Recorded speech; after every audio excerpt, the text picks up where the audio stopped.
Hello students, my name is Lav Kumar and I welcome you on my YouTube channel LKS Chemistry Classes. Today I am going to record second lecture of electrochemistry. बेटा हमने हमारी first lecture में electrochemistry को start कर लिया था और उसमें कुछ बेसिक सी बातें पढ़ी थी कि इस चैप्टर में हमें क्या क्या पढ़ना है। जैसे बताया था आपको इस चैप्टर के 3 मेजर सेगमेंट्स हैं, galvanic cell, electrolytic cell and electrolytic conductance. इस चैप्टर को मैंने स्टार्ट किया था गैल्वेनिक सेल से। इसके बारे में बताया भी था कि गैल्वेनिक सेल जो होते हैं वो डिवाइस होती है जिनमें केमिकल एनर्जी से इलेक्ट्रिसिटी प्रोड्यूस होती है, और ये बताया था it is the simplest way to produce electricity. Okay, और इसमें अपने कुछ इलेक्ट्रोड पोटेंशियल्स के बारे में भी जान लिया था। ओके, तो आज मैं डेनियल सेल को कंटिन्यू कर रहा हूँ। आज का जो हमारा लेक्चर है उसको मैं स्टार्ट करूंगा बेटा construction of a Daniel cell. और कंस्ट्रक्शन डेनियल सेल जो है एक तरह से गैल्वेनिक सेल ही है, गैल्वेनिक सेल का पार्ट है वो। जैसे अपने लाइफ में अपने काफ़ी सारे गैल्वेनिक सेल देखे हैं, जैसे mobile battery, car battery, battery inverter जो होता है उसमें जो बैटरी लगी होती है वो, अपने जो टीवी के रिमोट या एसी के रिमोट होते हैं उनमें लगने वाले जो सेल्स हैं या टॉर्च में लगने वाले सेल्स हैं वो सब के सब गैल्वेनिक सेल्स हैं। इन गैल्वेनिक सेल्स में से एक काफ़ी फेमस है जो हमारे एनसीईआरटी में भी मेंशन्ड है, उसको उसके बारे में, वो है बेटा डेनियल सेल। डेनियल को आप कह सकते हो बहुत पुराने ज़माने में उन्होंने सेल बनाया था, हमारे दादा परदादे के ज़माने में। तो मैं कंस्ट्रक्शन ऑफ डेनियल सेल से स्टार्ट करता हूँ। As I taught you, any galvanic cell have 3 components. First one is oxidation half cell, second one is reduction half cell, and third one is salt trace. Okay? तो इन तीनों को अपन देखते हैं और मैं कंस्ट्रक्शन करता हूँ। देखिए, पहला हेडिंग डाल देते हैं अपन, कंस्ट्रक्शन ऑफ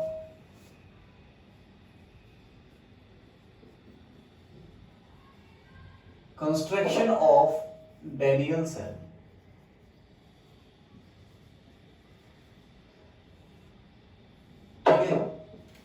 देखो बच्चा, डेनियल सेल जो है एक कंपोजिशन है जिंक और कॉपर का, मतलब दो तरह के इलेक्ट्रोड हैं, जिंक और कॉपर।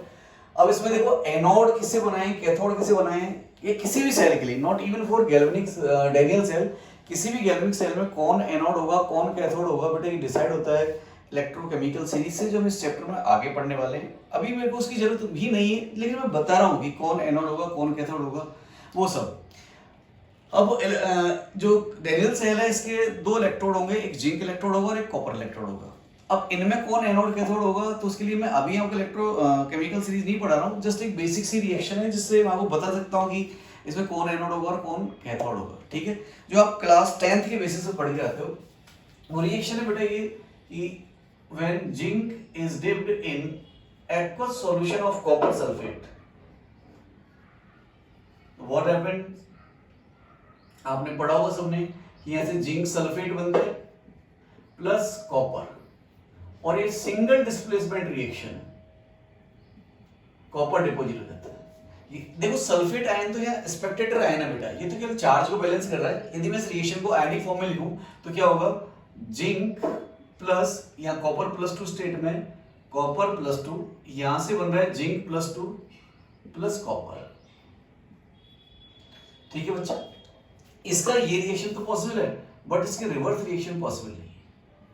मींस इस रिएक्शन में जिंक 0 से +2 में जा रहा है, मींस इसका ऑक्सीडेशन होगा, और ऑक्सीडेशन होगा तो डेफिनेटली इसका एनोड बनाया जाएगा इस सेल में, और कॉपर +2 का रिडक्शन हो रहा है, कॉपर में रिडक्शन होता है कैथोड पर तो उसको कैथोड बनाया जाएगा, ये रिडक्शन हो रहा है।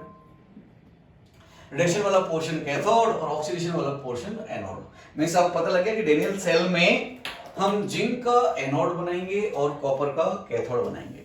आगे आने वाले सेलों में आपको डिसाइड ऐसे नहीं करना है, आगे आने वाले जो सेल्स होंगे उसके लिए आपको इलेक्ट्रोकेमिकल सीरीज पढ़ाई जाएगी, उनके बिहाफ पर आपको डिसाइड करना है। कुछ लोग 11th में रेडॉक्स चैप्टर में भी इसको पढ़ के आते हैं। तो जो इलेक्ट्रोकेमिकल सीरीज में ऊपर आते हैं, अपन लिथियम से फ्लोरीन तक जा रहे हैं, लिथियम से स्टार्ट करके कहाँ जा रहे हैं, फ्लोरीन तक जा रहे हैं। तो जो मेटल्स ऊपर आते हैं ऐसे, जैसे मान लो लिथियम लेके बारात खाना, ऐसा कुछ शॉर्ट ट्रिक होती है उसकी, लिथियम पोटेशियम ऐसे करके, तो जो ऊपर आते हैं उनका एनोड होता है, नीचे जो आते हैं उनका कैथोड होता है। ठीक है, तो वो खैर अपन बाद में पढ़ेंगे, फिलहाल तो मैं आपको कंस्ट्रक्शन पढ़ा रहा हूँ। डस्टर किधर गया यार, ये ओके। देखो भाई, तो ये पता लग गया कि इसमें जिंक का एनोड होगा और कॉपर का कैथोड होगा। तो बेटा मैं इसका 1 by 1 स्टार्ट करता हूं। पहला पोर्शन में पढ़ा रहा हूं इसका oxidation half cell. Oxidation half cell. इसका कुछ ऐसा होता है कि एक कंटेनर होता है, इस कंटेनर में जिंक की रॉड डिप्ड होती है, आप ऐसे इसको डिप कर लो, दिस इज जिंक रॉड, और यहाँ पर जिंक सल्फेट सॉल्यूशन होता है। और मैं इसको ले लिया 1 मोलर ZnSO4 एक्वस। ठीक है बेटा, किसी भी सॉल्ट सॉल्यूशन के लिए नीचे एक्वस लिखा हो मतलब कंप्लीटली डिजॉल्व्ड है, इसके अंदर कोई प्रेसिपिटेट नहीं है। ठीक है ना, या आप इसको लिख सकते हो और 1 मोलर Zn+2 एक्वस। और we studied this in our previous lecture of electrochemistry। then यदि हम किसी मेटल रॉड को उसके ऑन आयन सॉल्यूशन में डिप करते हैं तो देयर इज 2 पॉसिबिलिटीज, ये इलेक्ट्रॉन गेन भी कर सकता है और इलेक्ट्रॉन लॉस भी कर सकता है। बट अभी अपन ने उस रिएक्शन से देखा था, यहाँ जिंक का ऑक्सीडेशन होगा तो इलेक्ट्रॉन लॉस करेगा। ठीक है, तो जब ये इलेक्ट्रॉन लॉस करेगा तो देखो ये एक हाफ सेल का सेटअप बन गया। इतना सही होता है, हाफ सेल का तो कुछ और नहीं है। हाफ सेल ये कंटेनर में हमने एक इलेक्ट्रोलाइटिक सॉल्यूशन लेंगे और उसमें एक मेटल रॉड डिप कर देंगे। जो मेटल रॉड है वही मेटल आयन होना चाहिए। जैसे आपने जिंक रॉड लिया तो जिंक+2 आयन है, बस ये एक इलेक्ट्रोड बन गया, एक हाफ सेल बन गया, इसमें ज्यादा कुछ नहीं है। इसमें एक पोटेंशियल डेवलप होगा। ऐसे ही अपना एक दूसरा हाफ सेल बनाएंगे, कैथोड हाफ सेल, मतलब रिडक्शन हाफ सेल, तो उसमें क्या होगा, एक कंटेनर लेंगे उसमें दूसरा मेटल डिप कर देंगे, वहां पे पोटेंशियल क्रिएट होगा, उनको कनेक्ट कर देंगे वायर से। पोटेंशियल डिफरेंस है, मेटलिक वायर से कनेक्ट करेंगे, इंटरनल सर्किट कंप्लीट करेंगे, ये सेल बन गया। तो बहुत ज्यादा मुश्किल चीजें नहीं, यही इलेक्ट्रोड है बेटा। अब इलेक्ट्रोड क्यों ऐसा पोटेंशियल क्यों डेवलप हुआ है हमने प्रीवियस लेक्चर में देख लिया, कुछ मैं आपको रिपीट वापस से कर देता हूँ, आप चाहो तो वहां भी देख लेना। देखो यहाँ पर ये जो जिंक है इसमें ऑक्सीडेशन होना है, तो ये यहां से जिंक इस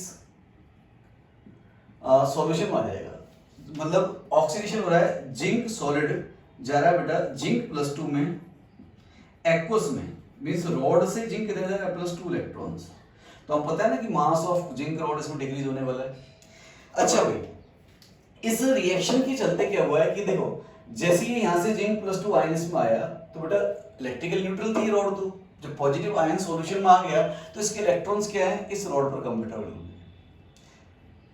आपको मैंने प्रीवियस लेक्चर में बता भी दिया था कि कौन कौन से मेटल्स नहीं लेने हैं अपन को, जो एक्वस में डिप करेंगे, सोडियम, पोटेशियम, एल्कली मेटल्स नहीं लेने, आपको कुछ एल्कलाइन अर्थ मेटल्स में से कुछ नहीं लेने, बिकॉज उससे रिएक्ट कर जाते हैं। तो देखो अपन नहीं ले लिया। अब क्या होगा कि बेटा देखो पहले जितना जिंक सल्फेट था इलेक्ट्रोलाइटिक फॉर्म में यहाँ भरा हुआ था, उसमें जितने जिंक+2 थे उतने सल्फेट आयन थे, तो ये तो इलेक्ट्रिकल न्यूट्रल था।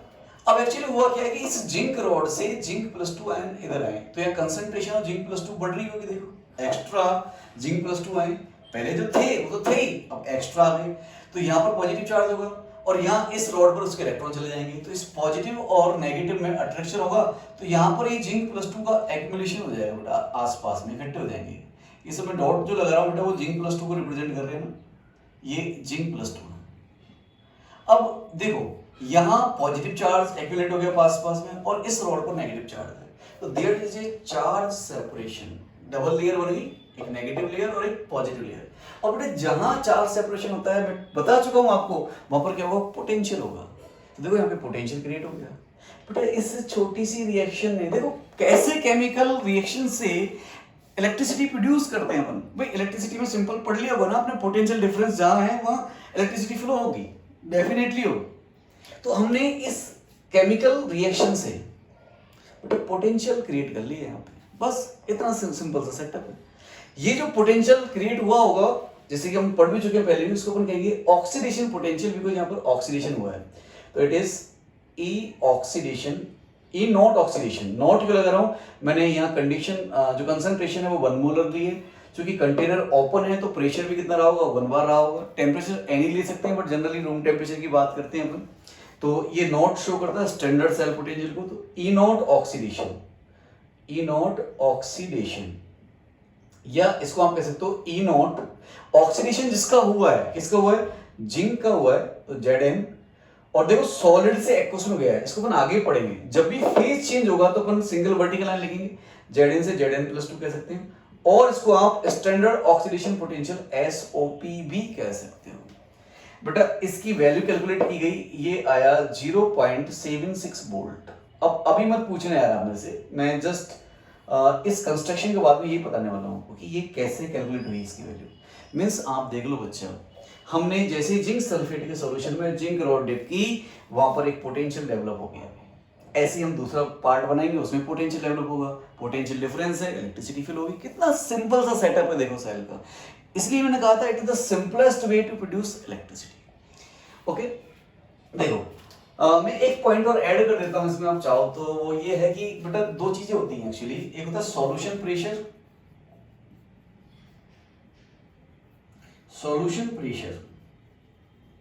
और एक होता है ऑस्मोटिक प्रेशर। आप सॉल्यूशन चैप्टर पढ़ चुके होंगे तो उसमें ऑस्मोटिक प्रेशर पढ़ लिया होगा। तो कब ऑक्सीडेशन होगा, कब रिडक्शन होगा, ये इन दोनों प्रेशर से डिसाइड किया जाता था। आज तो हमारे पास इलेक्ट्रोकेमिकल सीरीज है, लेकिन जब इलेक्ट्रोकेमिकल सीरीज नहीं बनी थी तो उस टाइम पर इससे डिसाइड करते थे। कैसे डिसाइड करते थे कि सॉल्यूशन प्रेशर ज्यादा है ऑस्मोटिक प्रेशर से, तो यहां ऑक्सीडेशन होता था। सॉल्यूशन प्रेशर देखो मैं इन चीजों में नहीं पढ़ना चाहता, मेरे को एक्चुअली कंस्ट्रक्शन पढ़ाना है, ये अपने सिलेबस का पार्ट भी नहीं। ऑस्मोटिक तो खैर सॉल्यूशन पढ़ लेता हूं, बट मैं थोड़ा बहुत मैं हल्का सा देता हूं कि मान लो एक रॉड डिप करी है आपने यहाँ पे, और यहाँ पे ऐसे सॉल्यूशन लग रखा है कोई, यहाँ पे जो मेटल है उसी का ऑन आयन सॉल्यूशन है। तो बेटा इससे इसमें आएगा, मतलब इस मेटल का यदि ऑक्सीडेशन होगा तो मींस उसका ये सॉल्यूशन प्रेशर कहलाता है, मेटल से मेटल आयन का सॉल्यूशन में आना। This is happen by solution pressure. Osmotic pressure इस चीज को रिवर्स मतलब अपोज करता है। ऑस्मोटिक प्रेशर चाहता है कि ये ना आए, मतलब इस पे फोर्स लगाता है ऐसे अपोजिट डायरेक्शन में कि ऐसा ना हो। तो जब ये ज्यादा हो जाएगा मींस तो ये फोर्स ज्यादा लगाएगा, तो उस टाइम पर क्या होगा, सॉल्यूशंस के जो आयंस हैं वो डिपोजिट होना स्टार्ट हो जाएंगे, तो उसमें क्या हो जाएगा, रिडक्शन हाफ सेल हो जाएगा। तो ऑक्सीडेशन के लिए क्या चाहिए, सॉल्यूशन प्रेशर ज्यादा चाहिए होता है। ठीक है, इसमें और मेरे को ज्यादा कुछ नहीं करना। अब मैं आपको बताता हूँ क्या रिडक्शन हाफ सेल के बारे में। तो रिडक्शन हाफ सेल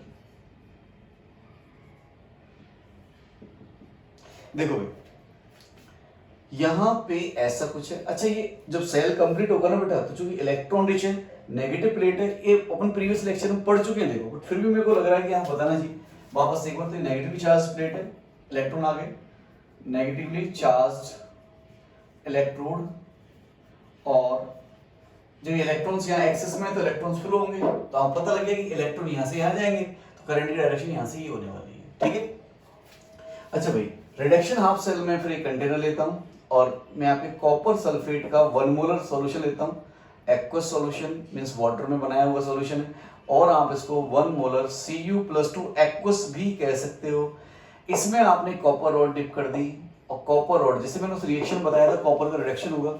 रिडक्शन किसका होगा बेटा, अब ऐसा नहीं कि इस रॉड का रिडक्शन करा दिया आपने, ये कॉपर है, कॉपर से कॉपर नेगेटिव बना दिया, ऐसा नहीं। मेटल्स जनरली या तो न्यूट्रल रहना पसंद करते हैं या फिर पॉजिटिव चार्ज फॉर्म में रहना पसंद करते हैं। तो ये कॉपर है, तो यहाँ जो कॉपर सल्फेट सॉल्यूशन भरा हुआ था, तो इसमें कॉपर+2 भी है और सल्फेट आयन भी है। इनिशियली कॉपर+2 और सल्फेट आयन की कंसंट्रेशन सेम है। एक्चुअली आपको मैं पढ़ा चुका हूँ सॉलिड स्टेट के लेक्चर्स में कि जो मेटल्स होते हैं वो उनके कंस्टिट्यूएंट पार्टिकल्स होते हैं metal ions which are dipped in sea of electrons. देखो बेटा, कोई भी मेटल प्लेट या मेटल रॉड आपको दी गई तो उसमें फ्री इलेक्ट्रॉन्स अवेलेबल हैं। फ्री इलेक्ट्रॉन्स नहीं होते तो हम ये स्विच चालू किया, स्विच ऑन, फैन चालू, मशीन है सर, वो नहीं होता। ये देखो कितने से फ्रैक्शन ऑफ सेकंड में जैसे स्विच ऑन करते हो, मतलब आप उसको मतलब पोटेंशियल डिफरेंस क्रिएट होता है वहाँ पे, तुरंत ही इलेक्ट्रॉन फ्लो जाते हैं। तो इलेक्ट्रॉन फ्लो कब होंगे, तो सिर्फ फ्री स्टेट में होंगे। तो देखो इलेक्ट्रॉन हर मेटल पर इलेक्ट्रॉन फ्री स्टेट में एग्जिस्ट करते हैं, तो इलेक्ट्रॉन्स हैं इस पर ऑलरेडी।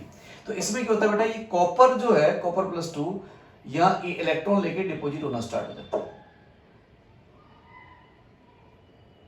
ये कॉपर+2 डिपॉजिट होगा। तो अब चूंकि ये कॉपर रॉड पहले न्यूट्रल थी, इसमें से इलेक्ट्रॉन कॉपर+2 ने ले लिए, तो इलेक्ट्रॉन कम हो गए। इलेक्ट्रॉन कम हो गए तो इसमें चार्ज पॉजिटिव आएगा। बेटा पॉजिटिव चार्ज आने के लिए ऐसा नहीं पॉजिटिव लॉस करेगा। आपने कहा सर यहाँ से इलेक्ट्रॉन लॉस कर दिया तो पॉजिटिव आ गया, तो ऐसे बेटा ये इलेक्ट्रॉन लॉस करेंगे तो यहाँ पे पॉजिटिव आ जाएगा, तो ये पॉजिटिव बढ़ जाएगा, पॉजिटिव प्लेट बन गई। मतलब मैं ये कहना चाह रहा हूँ पॉजिटिव चार्ज जनरेट करने के लिए इलेक्ट्रॉन की कमी होनी जरूरी है। दोनों चार्ज के लिए इलेक्ट्रॉन ही रेस्पॉन्सिबल है। कोई न्यूट्रल यदि इलेक्ट्रॉन गेन करता है तो नेगेटिव, इलेक्ट्रॉन लॉस करता है तो पॉजिटिव। तो ये पॉजिटिव प्लेट है। और ये जो है ना, ये वाला पार्ट जो डिपॉजिट हुआ है, अब ये भी इस मेटल रॉड का ही पार्ट हो गया, मतलब यहाँ पर भी पॉजिटिव चार्ज आ जाएगा। हमने पढ़ा है ना फिजिक्स में, कंडक्टर पे चार्ज देते हैं तो पूरे फैल जाता है, तो ये डिपॉजिटेड जो मेटल होगा इस पर भी पॉजिटिव चार्ज होगा। तो अब देखिए ये पॉजिटिव चार्ज है, अब चूंकि ये रिडक्शन हो रहा है तो पहले तो कॉपर +2 और सल्फेट आयन दोनों की कंसंट्रेशन सेम थी, but due to deposition of copper +2 ion इसकी कंसंट्रेशन कम हो जाएगी। इसकी कंसंट्रेशन कम होगी तो करेस्पॉन्डिंगली मैं कह सकता हूँ सल्फेट आयन की कंसंट्रेशन बढ़ जाएगी। तो देखो ये तो पॉजिटिव टर्मिनल बन चुका है, और यहाँ पर ये डॉट्स में लिख रहा हूँ सल्फेट आयन से, ये सल्फेट आयन इस पॉजिटिव चार्ज के आसपास एक्यूमुलेट हो जाएंगे। तो यहाँ पर वापस से क्या हो गया बेटा, चार्ज सेपरेशन हो गया, दो लेयर्स बन गई, यहाँ पर भी एक पोटेंशियल डेवलप होगा। और पोटेंशियल किस वजह से हुआ है, रिडक्शन ऑफ कॉपर की वजह से। सिर्फ ये कॉपर +2 आयन यहाँ डिपॉजिट होने से ही सल्फेट आयन बढ़ गए, यहाँ पॉजिटिव आ गया, नेगेटिव आ गया। इस एक सिंपल सी रिएक्शन के चलते यहाँ पर पोटेंशियल क्रिएट हो गया, और इस पोटेंशियल को अपन कहेंगे रिडक्शन पोटेंशियल। तो E नॉट रिडक्शन, बिकॉज मैंने कंडीशन स्टैंडर्ड ले रखी है, कंसंट्रेशन 1 मोलर है, ओपन कंटेनर है, प्रेशर 1 बार है, गैसेस सब्सटेंस तो वैसे ही नहीं है उसमें। E नॉट रिडक्शन कह सकते हो, या E नॉट रिडक्शन जिसका हुआ है, किसका हुआ है, कॉपर +2 का, फेज डिफरेंट है, एक्वस सॉलिड तो सिंगल वर्टिकल लाइन ऐसे, और इसको अपन कह सकते हैं SRP स्टैंडर्ड रिडक्शन पोटेंशियल, और इसकी वैल्यू फाइंड की गई 0.34 वोल्ट। और प्लीज आप इससे अभी मेरे को नहीं पूछेंगे, मैं आपको बताऊंगा कि ये वैल्यू कैसे फाइंड करते हैं अपन, ठीक है ना। ये ऑक्सीडेशन हाफ सेल है, रिडक्शन हाफ सेल है, इसमें भी आप एक आंसर ये लिख सकते हो चाहो तो, कि इसके लिए रिडक्शन जनरली कब होता है, जब ऑस्मोटिक प्रेशर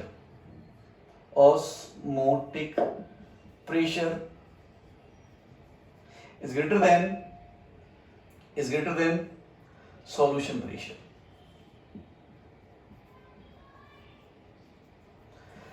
ठीक है बेटा, एक्चुअली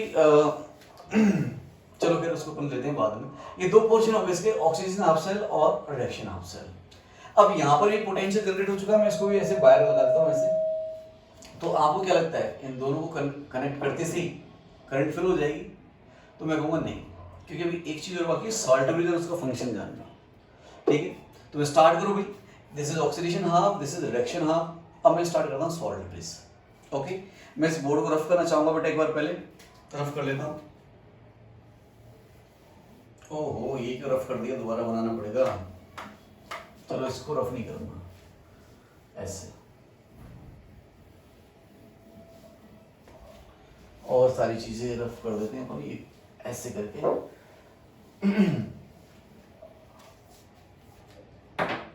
अब अपने पास दो सेगमेंट अपन ने पढ़ ली, दिस इज रिडक्शन हाफ, और यहां मैं बना देता हूं क्या, ऑक्सीडेशन हाफ। ये zinc rod, zinc sulphate solution,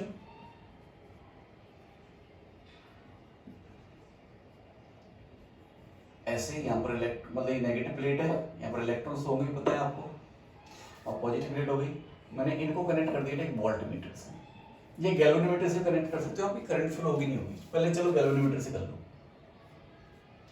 अब बेटा जैसे ही मैं इनको कनेक्ट करूंगा तो देखो इसका सेल पोटेंशियल कितना आया था अपना, इसमें तो ऑक्सीडेशन हुआ था जिंक सॉलिड से, जिंक +2 इलेक्ट्रॉन्स, और इसका E नॉट ऑक्सीडेशन जो आया था वो था 0.76 वोल्ट। और यहां पर E नॉट रिडक्शन जो आया था, ये कैसे आया है बेटा मैं इसको बताऊंगा आपको फिलहाल, लेकिन आप मान लो कि मेजर किए जा चुके हैं, उनकी वैल्यू है। E not reduction is 0.34 volt. ठीक है, अब मैं जैसे इनको कनेक्ट करूंगा, देखो पोटेंशियल डिफरेंस तो बताओ, according to you, according to concept तो करंट फ्लो होनी चाहिए, बिल्कुल होगी, बहुत ही माइक्रो सेकंड के लिए, बहुत ही कम टाइम के लिए। ऐसा होगा ना, एक बार ये जो निडल है गैल्वेनोमीटर की, ये डिस्टर्ब होगी वापस आ जाएगी, मतलब बहुत ही माइक्रो सेकंड, बहुत ही कम टाइम के लिए फिल होगी। अब कम टाइम के लिए क्यों फिल होगी, उसका रीजन देख लो भैया। पहली बात मैं बता दूं बेटा, ये सर्किट कंप्लीट नहीं है। अब आपको सर पोटेंशियल डिफरेंस तो है, सर्किट कंप्लीट किया, पोटेंशियल डिफरेंस हमने फिजिक्स में पढ़ा है, पोटेंशियल डिफरेंस होगा तो करंट फ्लो होगी होगी, बिल्कुल सही है। तो देखो उसी पॉइंट को मैं एक्सप्लेन कर रहा हूँ, सर्किट तो अपन कंप्लीट क्यों नहीं है, या यहाँ पे हार्डवेयर की जरूरत क्यों पड़ी, वो तो मैं बाद में बताऊंगा। पहले ये देखो कि पोटेंशियल डिफरेंस होने के बावजूद भी कंटिन्यूस करंट फ्लो करी होगी। देख रहे बेटा, बड़ा मजा आएगा आपको इसमें, इस पॉइंट को समझने में। यहाँ ये इलेक्ट्रॉन रिस्ट था, आपको पता है कि यहाँ पे Zn+2 ऑक्सीडेशन हुआ था इसका, अभी भी बता कटे। तो ये इलेक्ट्रॉन्स यहाँ जाएंगे। इलेक्ट्रॉन्स जा गए तो देखो अब सुनना, पहले अपन ने इलेक्ट्रोलाइट में 1 मोलर जिंक सल्फेट लिया था, तो जितने जिंक +2 आयन थे उतने सल्फेट आयन थे। कुछ एक एक्स्ट्रा जिंक +2 आए थे ड्यू टू दिस ऑक्सीडेशन, मतलब Zn+2 की कंसंट्रेशन बढ़ी थी। अब जितने Zn+2 की कंसंट्रेशन इसमें बढ़ी थी उतने इलेक्ट्रॉन्स इस रॉड पर प्रेजेंट थे इलेक्ट्रिकल न्यूट्रलिटी मेंटेन करने के लिए, ठीक है। अब जैसे यहां से कुछ इलेक्ट्रॉन फ्लो होंगे तो यहाँ इलेक्ट्रिकल न्यूट्रलिटी डिस्टर्ब हो गई। कैसे? इलेक्ट्रॉन चले गए तो यहाँ पर ओवरऑल कौन सा चार्ज आ गया इस पे? ओवरऑल में से बनाना नहीं चाह रहा, फोटो खराब होगा। ओवरऑल इस पे क्या आ जाएगा? पॉजिटिव चार्ज हो जाएगा इस पूरे कंटेनर में। पॉजिटिव एक्सेस हो गया भाई इसमें, समझ रहे हो ना दया? ये तो न्यूट्रल है, जितना था वो पड़ा हुआ है, जितने जिंक +2 उतने सल्फेट आयन, यहाँ से एक्स्ट्रा जिंक प्लस आए थे, जिंक +2 आयंस, उतने इलेक्ट्रॉन यहाँ पर थे। लेकिन जैसे कनेक्ट किया तो due to potential difference electron flow होंगे, तो जैसे ही इलेक्ट्रॉन गए तो यहाँ पर जो इलेक्ट्रिकल न्यूट्रलिटी वो डिस्टर्ब हो गई ना बेटा। इलेक्ट्रॉन गए तो कौन सा एक्सेस हो गया? पॉजिटिव चार्ज, ठीक है। ऐसे यहाँ पर भी क्या था? सब कुछ सही था। कॉपर सल्फेट जितना लिया था, जितना कॉपर +2 था उतना सल्फेट आयन था। अब यहाँ पर कॉपर +2 जाएगा तो यहाँ पर कौन से चार्ज आएंगे? सल्फेट आयन रह गए भी, लेकिन जितने सल्फेट आयन हैं उतने पॉजिटिव चार्ज भी यहाँ पे देखो। तो ओवरऑल यहाँ भी इलेक्ट्रिकल न्यूट्रलिटी तो है ही ना भाई। अरे भाई ये तो जितना पॉजिटिव उतना नेगेटिव, काम खत्म। यहाँ से कॉपर +2 गया, इससे 2 इलेक्ट्रॉन ले लिए इस कॉपर रॉड से, कॉपर +2 जाकर यहाँ डिपोजिट हो गया। देखो ये डिपोजिट हो रहा है, डिपोजिट हो गया तो यहाँ पर किसकी कंसंट्रेशन बढ़ गई? सल्फेट आयन की। तो बेटा इस रॉड ने इलेक्ट्रॉन भी तो दे दिए, तो इस पर चार्ज कौन सा जाएगा? पॉजिटिव। ये चार्ज क्या है? नेगेटिव। अभी तो इलेक्ट्रिकली क्या है? न्यूट्रल है। लेकिन जैसे ही वहां से इलेक्ट्रॉन्स आएंगे वो इलेक्ट्रॉन्स कुछ पॉजिटिव चार्ज को क्या कर देंगे? किल कर देंगे। पॉजिटिव चार्ज है क्योंकि इलेक्ट्रॉन उसके दिए थे, इसने कॉपर को दे दिए थे। जैसे इलेक्ट्रॉन आए पॉजिटिव चार्ज खत्म हो गया। अब सल्फेट आयन तो एज इट इज जितने हैं उतने ही है, कुछ पॉजिटिव चार्ज खत्म हो गया तो ये ओवरऑल क्या बन गया बेटा? नेगेटिव, मतलब नेगेटिवली चार्ज हो गया पूरे। अब बेटा यहाँ भी तो चार्ज आ गया और ये भी चार्ज है, तो यहाँ पर भी क्या है? पोटेंशियल है। अब जो ये पोटेंशियल लगेगा इसके जस्ट रिवर्स लगेगा। लेट से मैं इस गैलोरीमीटर को हटा के वोल्टमीटर लगा देता हूँ। लेट से कि इसका x वोल्ट पोटेंशियल आया, जोड़ने पर ऐसे इसका पोटेंशियल डिफरेंस जैसे x वोल्ट था, तो बेटा जैसे ये फिल होगा ये इसके अपोजिट में लगेगा और इसको -x वोल्ट कर देगा। मींस जितना पोटेंशियल यहाँ पर है उतना पोटेंशियल डिफरेंस ही हो गया, अब क्रिएट हो गया नया, तो उसको कंपनसेट कर दिया बेटा। कंपनसेट कर दिया तो अब करंट फ्लो नहीं हो सकती बेटा, समझे ना? बहुत ही इंपॉर्टेंट बात है, मतलब बहुत ही माइक्रो सेकंड में सारा काम हो जाएगा। जैसे इधर जाएंगे तो पॉजिटिव टर्मिनल क्रिएट हो गया तो नेगेटिव हो गया, इनके बीच में भी एक पोटेंशियल क्रिएट हो गया जो इसके रिवर्स होगा तो उसको बैलेंस कर देगा। अब जो पोटेंशियल बैलेंस तो करंट तो फ्लो हो नहीं सकती। फिजिक्स का लॉ भी सेटिस्फाइड हो गया आपका, बोलो हाँ या ना? अब इस प्रॉब्लम को दूर करने के लिए सॉल्ट ब्रिज की जरूरत पड़ी। एक्चुअली सॉल्ट ब्रिज तो मैं थोड़ी देर बाद में पढ़ाऊंगा, इस प्रॉब्लम को शॉर्ट आउट कैसे किया वो बताता हूँ आपको, ठीक है ना? तो बस इसको थोड़ा सा यहाँ से कर लूँ, ऐसे ऐसे पता तो यही क्या है आपको। देखो इसके लिए साइंटिस्टों ने क्या किया, इससे लॉन्ग टाइम के लिए करंट निकालने के लिए, इसको यूज करने के लिए, इस प्रॉब्लम के लिए उन्होंने, भाई यहाँ पर पॉजिटिव चार्ज हो गया, यहाँ पे क्या हो गया? नेगेटिव चार्ज हो गया। अब उन्होंने सोचा कि जब तक ये चार्ज खत्म नहीं होंगे तो जब तक ये न्यूट्रल होंगे तो इनका कोई पोटेंशियल नहीं होगा, तो सिर्फ इन्हीं का पोटेंशियल रहेगा और करंट फ्लो होती रहेगी। लेकिन जैसे ही चार्ज आ गया तो इसका खुद का पोटेंशियल हो गया, इसने इसको कंपनसेट कर दिया। अब वो क्या होगा कि हमें ये चार्ज खत्म करने हैं। अब चार्ज कैसे खत्म करें? तो शुरू में तो उन्होंने क्या किया, एक सिर्फ क्या कहते हैं, इन्वर्टेड यू ट्यूब, कांच की इन्वर्टेड यू ट्यूब इसके अंदर डाल दी बेटा, डाल दी। अब इसे हुआ क्या, हम पता नहीं किसी चीज को जब डालते हैं तो कैपिलरी राइज तो होता ही है, तो यहां से जो एक्स्ट्रा जिंक +2 आ रहे थे, देखो ये सॉल्यूशन नहीं लिख रहा हूं, यहां से जो जिंक +2 आ रहे थे ऊपर चले जा रहे थे, ये फ्लो होना स्टार्ट हुई ऊपर तरफ। यहां कॉपर +2 जो डिपॉजिट हो गया इधर, तो सल्फेट आयन एक्स्ट्रा थे वो इधर राइज होना स्टार्ट हो गए।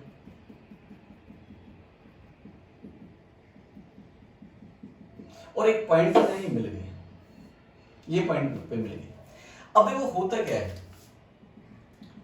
जितने इधर एक्स्ट्रा जिंक +2 थे वो ऊपर गए, इधर से जितने सल्फेट आयन एक्स्ट्रा थे वो ऊपर गए, और अब यहां पर ये पॉजिटिव और नेगेटिव क्या हो गया बेटा? कंपनसेट हो गए।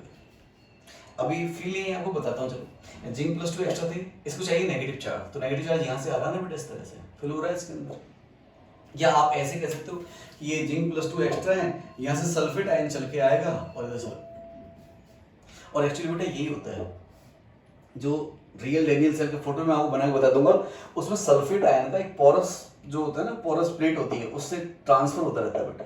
तो जो एक्स्ट्रा सल्फेट आयन इधर आ जाते हैं, तो जो ये नेगेटिव चार्ज बढ़ा, जितने सल्फेट आयन एक्स्ट्रा हुए उधर चले गए, तो ये भी न्यूट्रल है। जो पॉजिटिव चार्ज था सल्फेट आयन आके इसको न्यूट्रल कर दिया, ये भी न्यूट्रल, करंट फ्लो होती रहती है।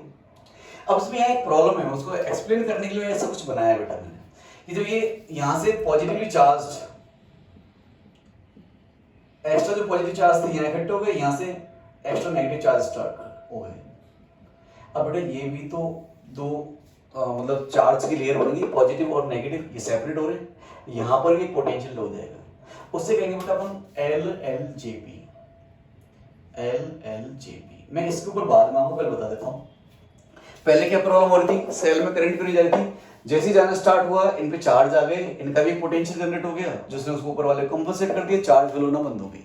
इस प्रॉब्लम को शॉर्ट आउट करने के लिए हमने यूट्यूब, खाली यूट्यूब डाल दी, या ऐसे कहो कि इसमें कोई सल्फेट आयन या कॉपर जो भी कुछ है वो भर के डाल दिए। तो अब यहाँ से ये जो एक्स्ट्रा सल्फेट आयन थे इधर गए, यहाँ से ये जिंक प्लस 2 आयन इधर गए, मिल गए बेटा। अब देखो करंट फ्लो, इलेक्ट्रिसिटी फ्लो क्या होती है बेटा? इलेक्ट्रिसिटी फ्लो के लिए दो मोड है। यदि अपन मेटलिक कंडक्टर ले रहे हैं तो flow of electrons he flow of electricity है, और यदि हम इलेक्ट्रोलाइटिक कंडक्टर ले रहे हैं तो flow of ions he flow of electricity है। अब ऐसा नहीं है कि यहाँ पर सिर्फ वायर डाल देते हैं, आप कहते सर आपने ऐसे क्यों लगाया, ये जो कंटेनर था और ये जो कंटेनर था, यहाँ से यहाँ तक तो आपने रॉड से तो वो वायर लगा ही दिया था, आप ऐसे वायर डाल दो ना, सर्किट पूरा हो जाएगा। अरे मेरे लाल, वायर में से तो केवल इलेक्ट्रॉन फ्लो होते हैं, दिस इज मेटलिक कंडक्टर, ये केवल इलेक्ट्रॉन फ्लो कर सकता है। कि वायर आयन का फ्लो कर सकता है क्या, कि यहाँ पे सल्फेट आयन एक्स्ट्रा थे उसको उठा के ले जाएगा वायर ना। वायर केवल जो मेटलिक कंडक्टर है वो फ्लो ऑफ इलेक्ट्रॉन को कंप्लीट कर सकते हैं, आयन फ्लो नहीं कर सकते। तो चूंकि यहाँ तो आयंस बन गए ना एक्स्ट्रा, यहाँ Zn+2 आयन एक्स्ट्रा हो गए, सल्फेट आयन एक्स्ट्रा हो गए, तो इसके लिए उन्होंने ऐसे डाल दिया इसको। तो अब सर्किट कंप्लीट हो गया। देखो यहाँ तो इलेक्ट्रॉन फ्लो हो रहे हैं, और यहाँ से क्या फ्लो हो रहे हैं बेटा, आयंस फ्लो हो रहे हैं। यहाँ से सल्फेट आयन जा रहे हैं इधर की तरफ, यहाँ से कुछ Zn+2 भी राइज हुए होंगे, लेकिन सल्फेट आयन जा रहे हैं, तो यहाँ पे क्या हो गया, आयंस का फ्लो भी हो गया। बट इससे एक प्रॉब्लम हो गई LLJP। अब मैं इस पर आता हूँ, LLJP है क्या। LLJP को मैं लिख देता हूँ, LLJP is liquid liquid junction potential. अब यहाँ पे भी कॉन्ट्रावर्सीज है बेटा, कुछ अलग अलग टीचर अलग अलग पढ़ाते हैं, मैं भी अपना व्यू देता हूँ। लिक्विड लिक्विड जंक्शन पोटेंशियल, कुछ लोग ये कहते हैं कि यहां पर इलेक्ट्रॉन से इलेक्ट्रॉन भाई जो जिसका क्या हो रहा है, ऑक्सीडेशन हो रहा है लगातार, तो जहां से Zn+2 आयन इसमें आएंगे और इसके जो इलेक्ट्रॉन्स इस प्लेट पर रहेंगे, तो ये Zn+2 पॉजिटिव चार्ज और ये इस रॉड का इलेक्ट्रॉन है इस पर, मतलब इस पर नेगेटिव चार्ज है, इनके बीच का जो पोटेंशियल होगा वो लिक्विड लिक्विड जंक्शन पोटेंशियल होता है, ऐसे कुछ लोग कहते हैं। लेकिन बेटा देखो मैं ऐसे बोलता हूं उसको, रीजन क्या है, देखो खुद के नाम में ही है, लिक्विड लिक्विड जंक्शन पोटेंशियल, मतलब दो लिक्विड जहां मिलेंगे उसके जंक्शन पॉइंट पर जो पोटेंशियल डेवलप होगा वो लिक्विड लिक्विड जंक्शन पोटेंशियल होगा। मैं इसे लिक्विड लिक्विड जंक्शन पोटेंशियल नहीं मानता हूं। लिक्विड लिक्विड जंक्शन पोटेंशियल ये जहां पर दो लिक्विड मिल रहे होंगे, ठीक है। अब आप सोच रहे होंगे सर यहां से ये आयंस कैसे फिल होंगे यार, सर कैसे कैपिलरी में राइज होगा वगैरह वगैरह। तो चलो मैं आपको बता देता हूँ। यहाँ पे डेनियल सेल बेटा कुछ इस तरह का होता है, एक कॉपर का बर्तन होता है, बर्तन ही कॉपर का होता है, और यहाँ पर ये एक पोरस प्लेट होती है, पोरस बर्तन होता है, मतलब पोरस समझते हो ना आप, इधर छोटे छोटे से ऐसे होते हैं, इसमें से आयंस का फ्लो हो सकता है इधर से उधर। इसका तो बन गया बट कैथोड, और इसमें इधर कॉपर सल्फेट सॉल्यूशन भरा होता है इधर आसपास, कॉपर सल्फेट। ऐसे ही यहाँ पर होता है बेटा जिंक रॉड डिप कर रखी होती है अपन ने, ये वोल्टमीटर, और यहाँ पर ये जिंक सल्फेट होता है। क्योंकि यहाँ पर ऑक्सीडेशन होगा तो यहाँ पर Zn+2 आयन आएंगे, और यहाँ पर कॉपर सल्फेट से कॉपर+2 का रिडक्शन होगा, वो इस बर्तन पे चिपक जाएंगे, बिकॉज ये बर्तन ही कॉपर का है। तो यहाँ जो एक्स्ट्रा सल्फेट आयन बनेंगे वो सल्फेट आयन इस पोरस उसमें से अंदर चले जाएंगे। तो देखो आयन का फ्लो हो गया, यहाँ तो फ्लो हो रहा है बेटा इलेक्ट्रॉन का जिंक से कॉपर तरफ, और इस बर्तन फ्लो हो रहा है बेटा आयन का। तो देखो दो तरह कंडक्टर समझ आ गए, मेटलिक कंडक्टर में इलेक्ट्रॉन फ्लो होगा और यहाँ पर आयन का फ्लो होगा, तो इलेक्ट्रिसिटी फ्लो हो गई, फ्लो ऑफ इलेक्ट्रॉन इधर flow of ions, circuit complete हो गया, ठीक है। बट यहाँ पर जो होगा ना लिक्विड लिक्विड जंक्शन, दो जंक्शन जो दो जगह जहाँ लिक्विड मिलेगा, अब ये जो पोरस है ये इन दो लिक्विड्स को अलग कर रखा है इसने, तो यहाँ पर एलएलजेपी प्रॉब्लम नहीं होती, ठीक है। और जो आपके सेल हैं उसमें अपन को सॉल्ट का रिक्वायरमेंट होती है, तो देखते हैं क्या।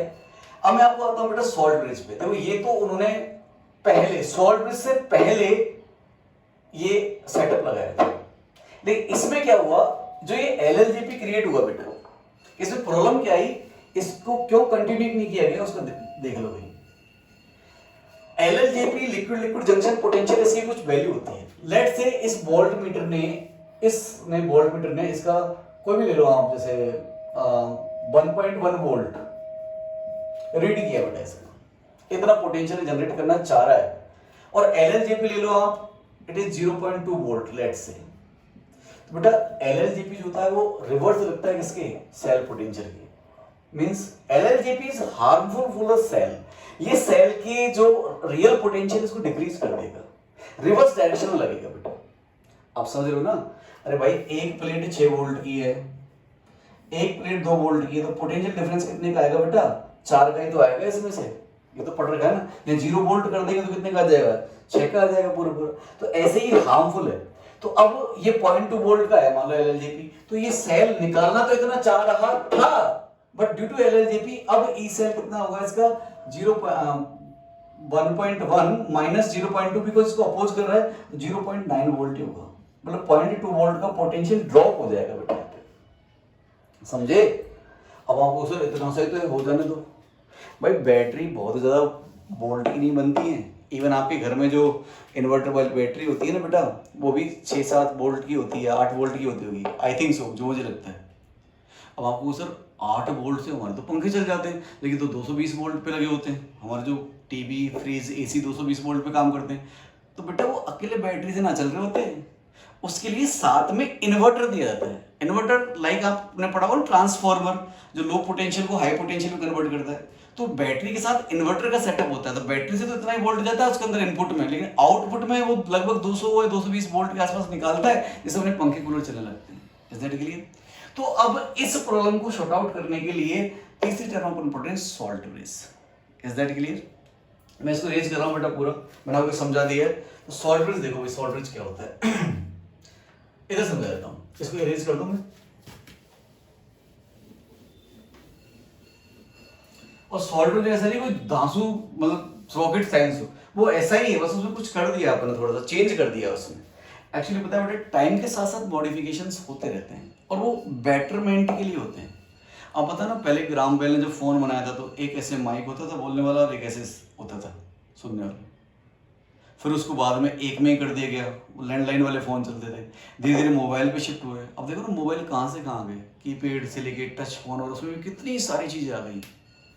तो बेटरमेंट हमेशा चलता रहता है। जैसे मान लो कोई कंपनी इसके मतलब सॉल्ट ब्रिज नहीं लगाती, ये सिंपल यूट्यूब लगा देती है यहाँ पे, इससे कोई सेल बना के बेच रही होती, तो इसका सेल ये तो हार्मफुल है ना इसके लिए, तो ये तो इसका जो पोटेंशियल क्रिएट कर रहा होता है उसको खा जाता, कुछ कम कर देता, तो ये बैटरी कम दिनों के लिए चलती है, कम टाइम के लिए चलती है। लेट्स से आप अपने घर में बैटरी इन्वर्टर लगवाना चाह रहे हो, आप खरीदने गए, उसने 2 बैटरी दिखाई, सर ये जो बैटरी है ये 8 घंटे बैकअप देगी आपको, और सेम लोड पर ये जो बैटरी 12 घंटे बैकअप देगी, तो कौन सा लेना पसंद करोगे भाई? 12 घंटे वाली लोगे ना फिर।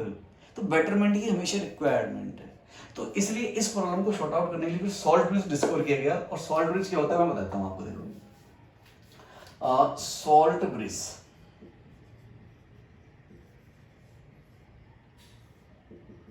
पहले इसको समझा देता हूं, फिर इसके बारे में कुछ 2-3 इंपॉर्टेंट पॉइंट है जो हमें याद रखने चाहिए, सावधानी भी है ऐसी कुछ, वही अपन बताएंगे। सॉल्ट ब्रिज में कुछ नहीं होता बेटा, ये इन्वर्टेड यूट्यूब भी होती है, ये भी ऐसे, अब वो जरूर सेम ही तो है, बट बेटा वो खाली थी, इसमें कुछ भरेंगे अपन। तो देखो पहले तो इसके जो ये मुंह है, इसको अपन कोई ऐसे कोई पोरस जो सब्सटेंस आते हैं उससे ढक देते हैं इसको, और इसमें अपन कुछ भरना है। इसमें अपन सॉल्ट सॉल्यूशन भरते हैं इन अगर अगर पेस्ट, इसमें होते हैं सॉल्ट और सॉल्ट में मोस्टली दो देते हैं KCl एंड KNO3 इन अगर अगर पेस्ट। अगर पेस्ट, अब ये नाम सुन रहा होगा, अलग से लग रहा होगा अगर। ये अगर क्या होता है बेटा, एक ऑर्गेनिक सब्सटेंस है, ग्लू लाइक होता है, ऐसे ग्लू जैसा, थोड़ा सा इसकी विस्कोसिटी हाई होती है, मतलब इजीली फ्लो नहीं होने देगा। एक्चुअली इसका रीजन में आप समझ लो, ये सेटअप उठा के आपने यहाँ रख दिया है, उसमें जो सॉल्ट लिए हैं आपने वाटर में मिला देते हैं, बेटा वाटर तो काफी विस्कोसिटी काफी कम होती है ना, तुरंत ही गिर जाएगा इसके अंदर। नहीं, हम ऐसा नहीं चाहते, हम चाहते हैं ये ग्रेजुअली न्यूट्रल हो। देखो ओवरऑल कंसेप्ट अभी वही है, यदि हम ये नहीं लगाएंगे तो यहाँ पर ओवरऑल चार्ज पॉजिटिव क्रिएट हो जाएगा इस पूरे में, यहाँ पर ओवरऑल चार्ज नेगेटिव क्रिएट हो जाएगा, ये अपोजिट पोटेंशियल होगा, इसको बैलेंस कर देंगे, करंट फ्लो नहीं होगी, हमें चार्ज हटाने हैं। तो चार्ज हटाने का एक तरीका तो ये। अब देखो वो बेटर तरीका क्यों है, अब यहाँ फील होगा, या आयन फ्लो की ऐसी जरूरत ही नहीं पड़ेगी कि इस कंटेनर से इसमें आए। भाई देखना, यहां से जिंक +2 आया, यदि मैंने वो सॉल्ट ब्रिज यूज कर लिया, लेट से सॉल्ट ब्रिज लगा हुआ है, मैं इसको रेज कर रहा हूं फिलहाल ऐसे करके, जो भी चीज है, लेट से सॉल्ट ब्रिज ही लगा हुआ है, यहाँ पर ये मैंने कॉटन वूल ऐसे लगा दी, ऐसे, और इसमें वो लेट से मैंने KNO3 का पेस्ट भर दिया, LNJP भी खत्म हो जाएगा। देखो हम नोट कर लेना इसको, मैं अरेंज कर लूंगा ना, आप पीछे लेके देख लेना उसको, फिर नोट कर लेना। KNO3 भर दिया मैंने इसमें ऐसे। अब जैसे ही यहाँ से इसका ऑक्सीडेशन होगा, जिंक +2 आयन आएगा तो पॉजिटिव चार्ज बढ़ेगा, तो बेटा यहाँ से ग्रेजुअली इसकी डिमांड पर जैसे पॉजिटिव चार्ज आया, इस सॉल्ट सॉल्यूशन में से, इस पेस्ट में से नाइट्रेट आयन इधर आ जाएंगे बेटा, और नाइट्रेट आयन इसको बैलेंस कर देंगे। एक जिंक +2 आएगा तो साइमल्टेनियसली 2 नाइट्रेट आयन इस चार्ज को बैलेंस कर देंगे आकर के, तो इस पर कभी चार्ज आएगा ही नहीं। ऐसे ही जैसे जब ये कॉपर +2 उधर जाएगा, तो जैसे सल्फेट, एक कॉपर +2 उधर डिस्चार्ज हुआ, एक सल्फेट आयन बच गया, तो इस नेगेटिव को कंपनसेट करने के लिए, क्योंकि पॉजिटिव कम हुआ है तो पॉजिटिव ही आएगा, तो 2 K+ साइमल्टेनियसली आ जाएंगे। जैसे ये इधर जा रहा होगा, इसमें से K+ बाहर निकल रहा होगा, तो इन पर कभी चार्ज ही नहीं आएंगे बेटा, और जब चार्ज ही नहीं आएंगे तो कोई रिवर्स पोटेंशियल क्रिएट नहीं होगा, ये मतलब बैटरी चलती रहेगी, हमें करंट लगातार मिलता रहेगा। अब मैं बता रहा हूं कि अगर पेस्ट क्यों लिया। अब देखो बेटा, हमको इसको एक साथ नहीं डालना है सॉल्ट बॉक्स के अंदर, हमें ग्रेजुअली इसकी डिमांड पे डालना है, इस वाले डिमांड में। ये गिचपिच तो नहीं होगा ना भाई, मैं दोबारा बना दूं आपको, तो ऐसा लग रहा हो तो दोबारा बनाऊं, ऐसा समझ आ रहा है, चलो बना देता हूं, मैं रफ कर रहा हूं इसको पूरे को।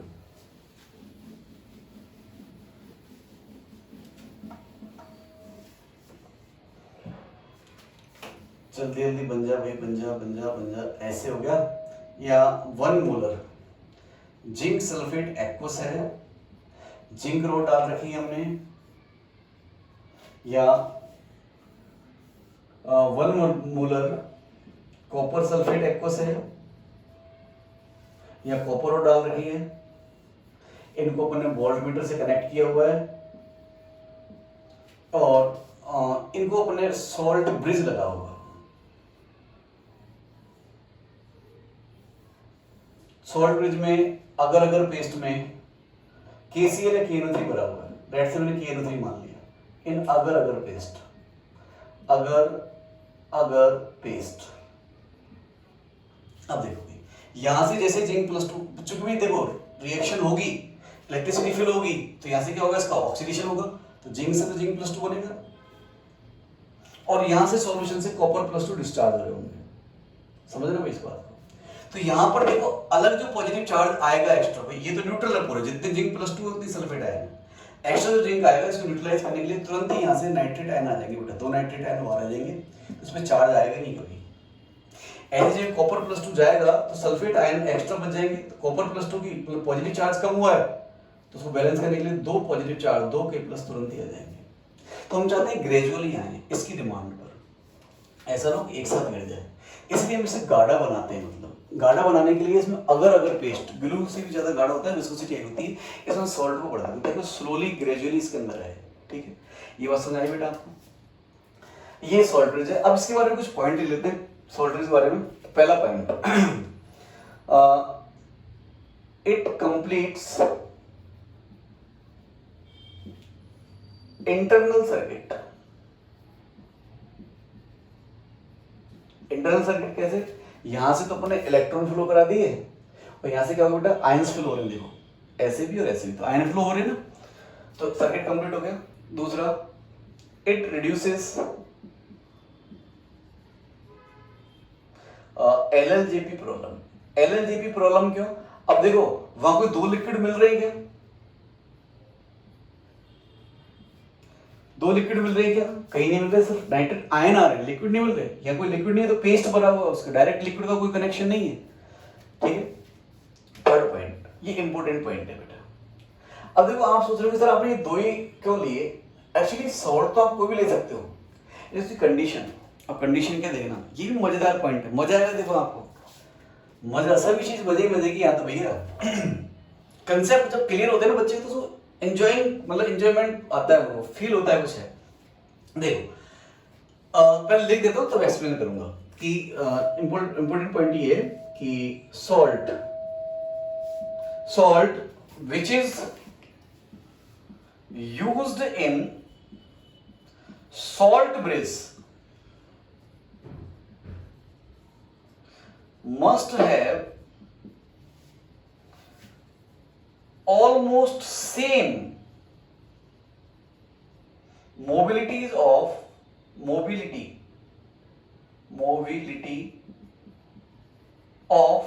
both cations and anions।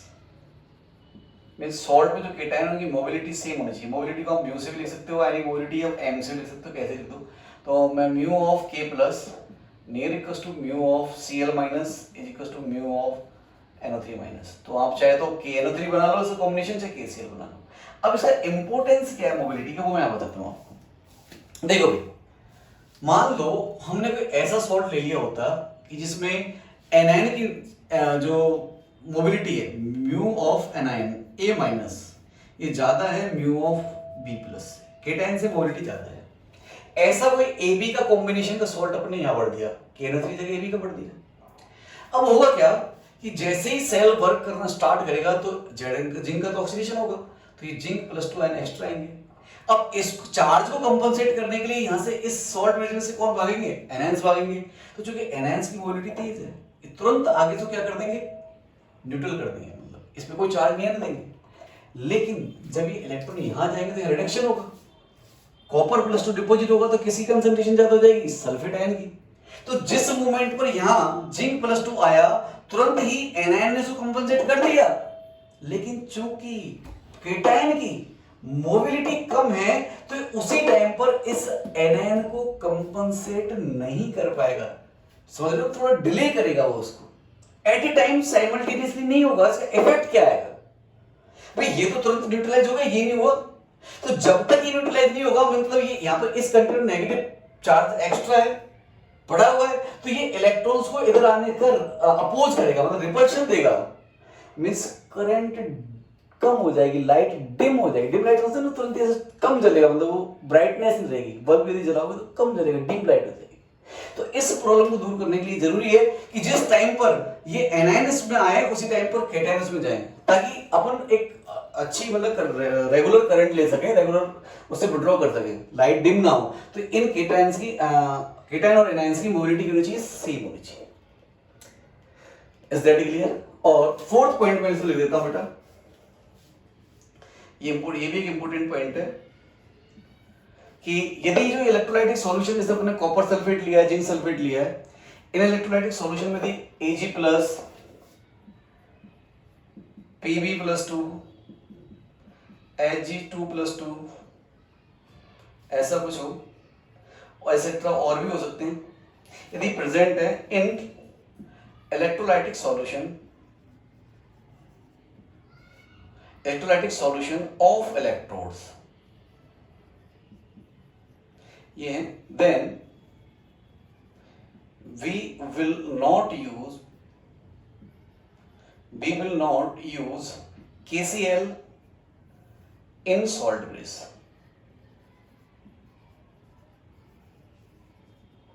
क्यों यूज नहीं करेंगे भाई? बिकॉज बेटा Cl माइनस आयन सबके साथ में कंबाइन करके इनको प्रेसिपिटेट कर देगा।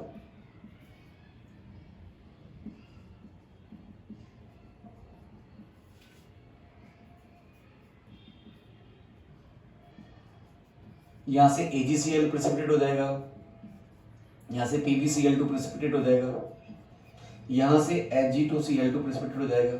और बेटा प्रेसिपिटेट होने से पता क्या होगा, इसकी सेल की इफिशियंसी फर्क पड़ेगा। कंसंट्रेशन है बेटा इलेक्ट्रोलाइट की कंसंट्रेशन पर सेल पोटेंशियल डिपेंड करता है। अपन ये पढ़ना है आगे, यही तो सीखना है। या वन मोलर लिए अपन चेंज करेंगे तो क्या होगा, वो अपन पढ़ना है। तो ये कंसंट्रेशन चेंज करेगा तो इससे सेल पोटेंशियल पे फर्क आएगा और सेल जल्दी खराब हो जाएगा।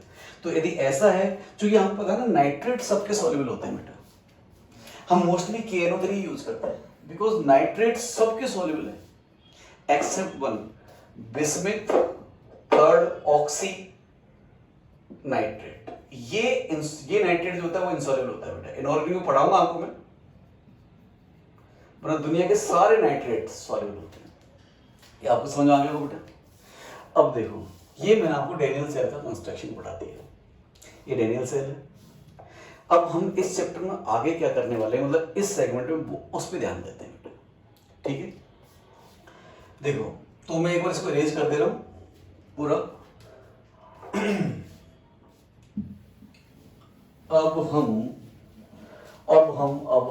हम इस सेगमेंट में क्या करेंगे वो आप देख लो, देखना बच्चा। इस सेल का जो अपन डेनियल सेल बनाया है, इसकी वोल्ट रीडिंग निकाली बेटा 1.1 वोल्ट। मतलब इसको ई सेल बोलूंगा मैं, ई सेल, ई नोट सेल, सॉरी क्योंकि कंडीशन स्टैंडर्ड है। ई नोट सेल आया 1.1 वोल्ट। बेटा इसमें, इस पूरे गैल्वेनिक सेल में हमें एक्चुअली ई सेल फाइंड करना होगा। जितने भी क्वेश्चंस होंगे सब के सब ई सेल पर डिपेंड होंगे। ई सेल मतलब जब कंसंट्रेशन कुछ भी हो, जैसे मान लो इसमें पानी डाल दिया, कंसंट्रेशन चेंज कर दी, अब इसका सेल पोटेंशियल क्या होगा। अब आप कहोगे सर आप तो वोल्टमीटर लगा दो, निकाल लो ना, हमें क्यों परेशान कर रहे हो। तो भाई ऐसे IIT करेगी, जब बेटा तू भी हवा में ले ले, हवा में पढ़ लेना, IIT में आगे क्या करेगा पढ़ के। एक्चुअली साइंस में किसी भी उसके दो पोर्शन होते हैं, practical method and theoretical method, ठीक है। ये तो प्रैक्टिकल मेथड हो गया बेटा, लेकिन इसके ऊपर थ्योरी लिखी जानी जरूरी है। ये थ्योरी नहीं लिखेंगे तो हम उसको आगे यूज कैसे करेंगे। अब पहली बात तो ये थ्योरेटिकली कैसे निकालेंगे 1.1 वोल्ट ही होगा, इसको अपन आगे समझेंगे। दूसरी बात, अपना जो सेल डेनियल सेल एक बड़ा पोर्शन है बेटा इसका इलेक्ट्रोकेमिस्ट्री का, उसके सारे क्वेश्चंस होंगे कि ई सेल निकालना, मतलब यहाँ पर कंसंट्रेशन चेंज कर देंगे तो ई सेल निकालना, थ्योरेटिकली निकालना है अपन को, और कुछ नहीं है इसमें। बस ऐसे सेल सेटअप देगा, क्वेश्चन आएगा कैलकुलेट ई सेल। अब सेल सेटअप में इलेक्ट्रोड, मैंने कॉपर जिंक लिए, अलग अलग इलेक्ट्रोड लगा देगा, कुछ भी इलेक्ट्रोड लगा सकता है, कोई भी मेटल लगा सकता है, कोई नॉन मेटल भी यूज कर सकता है, वो कुछ भी कर सकता है, कहेगा कैलकुलेट ई सेल। अब इस ई सेल को थ्योरेटिकली कैसे कैलकुलेट करें, इसे एक फॉर्मूला है, बस वो फॉर्मूला लिखना है, मेरे को बताना है उसके बारे में, थोड़ी बहुत थ्योरी बतानी है, फिर इसके बाद सिर्फ और सिर्फ उससे क्वेश्चंस हैं। मैं आपको काफ़ी वेराइटीज ऑफ क्वेश्चन से कराऊंगा ताकि आपका कॉन्फिडेंस बढ़े और आप बहुत इजीली क्वेश्चन को कर पाओ। बेटा इस पोर्शन में ज़्यादा कुछ नहीं है, केवल ई सेल निकालना है, और ई सेल के लिए फॉर्मूला भी एक ही है, नैंस इक्वेशंस में पढ़ाऊंगा, बस ये इलेक्ट्रोड्स चेंज होते चले जाएंगे, बस इसके अलावा कुछ नहीं है।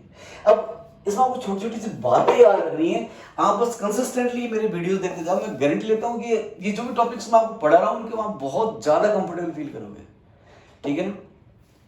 अब मैं आपको बताता हूँ कि मैं और चीज स्टार्ट करने से पहले कि इसका ये कैसे आया, या फिर ई नोट ऑक्सीडेशन जो जिंक का है वो 0.76 वोल्ट कैसे है, या कॉपर का ई नोट रिडक्शन जो है वो 0.34 वोल्ट कैसे मालूम हुआ, इन चीजों को मैं पढ़ाऊंगा। लेकिन जस्ट उससे पहले मैं आपको सेल रिप्रेजेंटेशन कर देता हूँ बेटा, कि बिकॉज देखो आपको उसे करा तो दिया आपने बेटा, तो सेल है, अब इतना बड़ा फ्लूइड लिखेंगे बार बार में, इसको मैं एक लाइन में लिख सकता हूँ। देखो सेल रिप्रेजेंटेशन कहेगा कि जेड जिंक से Zn+2 1 molar this, copper +2 1 molar से कॉपर, मीन्स ये वाला सेल लिखा हुआ है बेटा, इतना बड़ा एक लाइन लिख दिया। अब इसको कैसे लिखेंगे अपन, इसको वही सिखा रहा हूँ आपको मैं, क्योंकि जो क्वेश्चंस आएंगे आपके टेस्ट में या आपके पास जो मटेरियल है उसमें, या कोई एग्जाम दोगे उसमें ऐसा नहीं देता वो, इतना बड़ा बड़ा जगह ऑक्यूपाई नहीं करे, इतना सा देती है इसको। तो इसको इसमें कैसे कन्वर्ट करते हैं तो वो देख लेते हैं। ठीक है, तो मैं आपको पढ़ाने जा रहा हूँ सेल रिप्रेजेंटेशन। ओके, देखो वीडियो रिकॉर्ड हो रही नहीं हो रही, मेरे को देखना पड़ेगा, तो just give me 10 second time. Yes, ये हो रही है, हो रही है, हो रही है। तो देखो रिप्रेजेंटेशन ऑफ ए सेल, इसको बता देता हूं।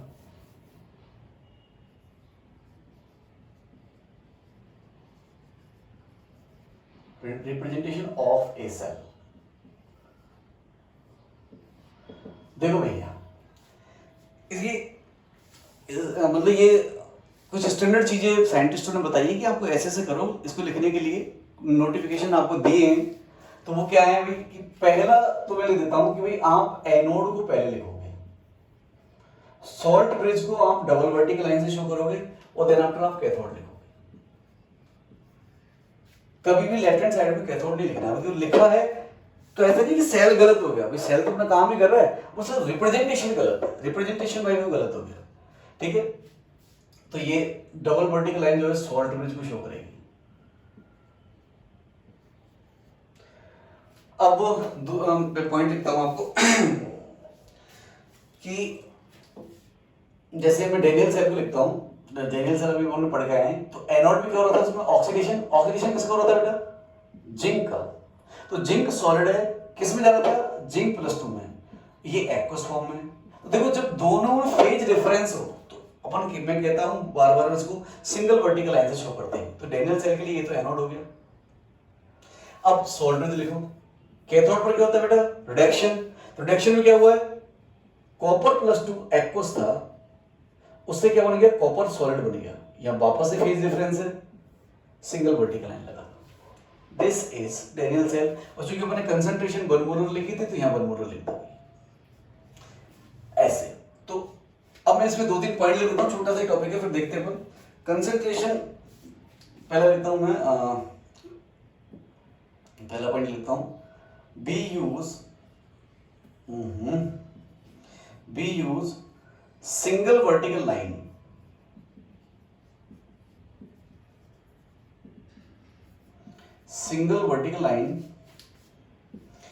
to separate different physical state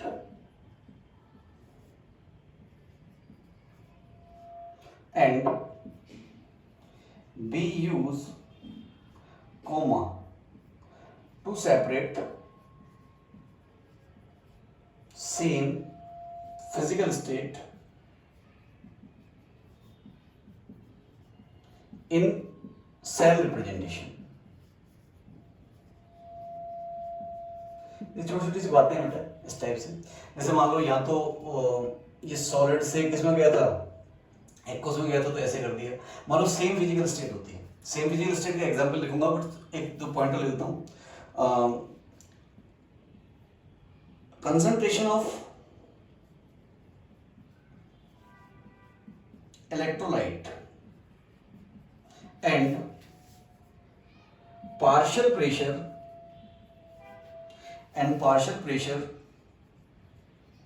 of gaseous component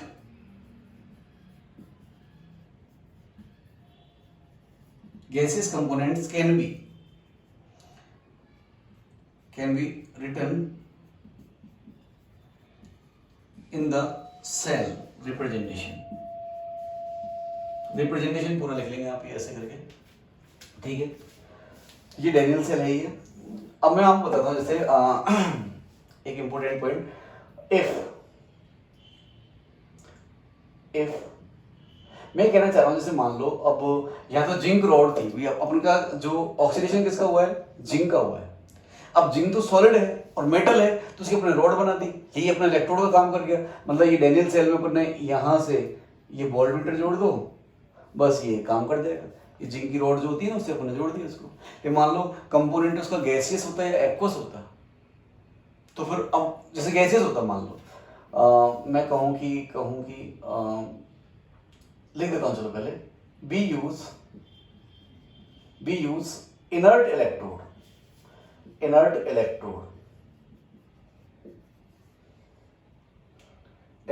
दो लेने हैं अपन को, प्लेटिनम इलेक्ट्रोड और दूसरा है ग्रेफाइट इलेक्ट्रोड। लेकिन बेटा एक जगह ग्रेफाइट इलेक्ट्रोड इनर्ट नहीं होता, इसलिए इसको यूज नहीं करते जल्दी।